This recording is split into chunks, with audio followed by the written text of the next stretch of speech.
بسم الله الرحمن الرحيم. أيها السادة، ربما عاوتاني المواد ترجع من أوروبا كما رجعت من موريتانيا، وغنتمتعوا هذا العام بالرزق الوفير.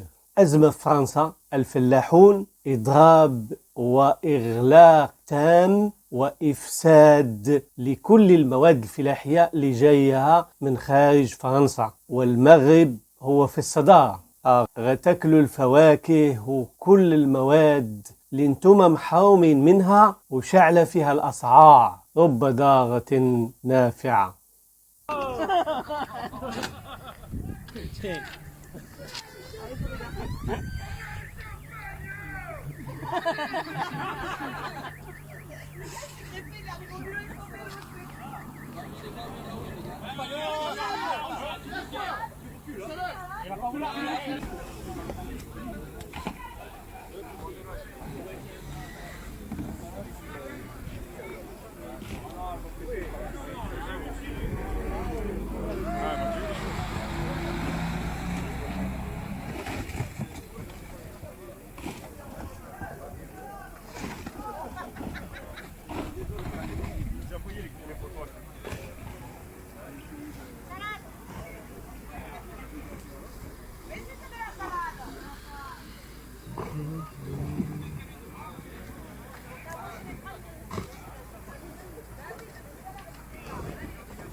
Des courges espagnoles renversées sur la chaussée.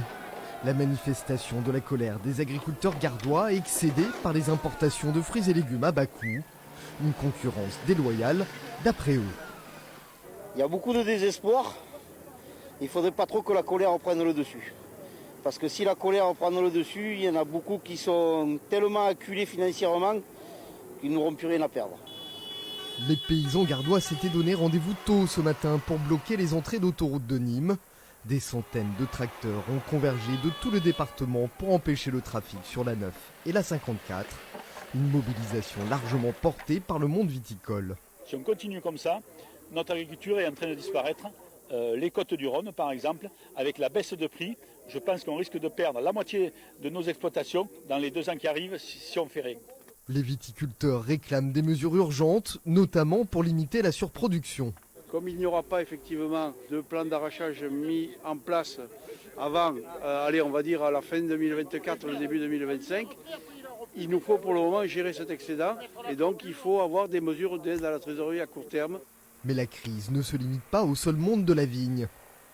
Il y a beaucoup de revendications qui concernent la viticulture, mais malheureusement, toutes les filières sont impactées. Et vous retrouverez beaucoup de revendications en viticulture que vous pouvez dupliquer sur les autres filières. L'absence de revenus, les injonctions contradictoires, la hausse des charges, voilà, toutes les interdictions auxquelles on doit faire face, la suradministration. Ça, c'est pas un problème de filière, c'est vraiment un problème global que l'on rencontre en agriculture. Les responsables syndicaux espèrent des gestes forts du gouvernement. Parce que là, on est face à une jacquerie. C'est pas une manifestation, c'est une jacquerie. Moi, je vous annonce la couleur. Donc, à un moment donné, ça suffit, quoi. Donc, soit il y a des mesures concrètes, on a une liste de mesures concrètes qui sont remontées, soit, sinon, on ira jusqu'au bout, quoi. Dans l'attente des annonces gouvernementales prévues demain, les agriculteurs gardois ont décidé d'occuper l'autoroute toute la nuit et au-delà, s'il le faut. Bordel sans nom, il y a des tomates de partout, des bouteilles de vin, des bouteilles de champagne, tout en train de se vider complètement. Quand donc de ce rond-point, donc le rond-point de proximité du péage de Galargues, direction Nîmes.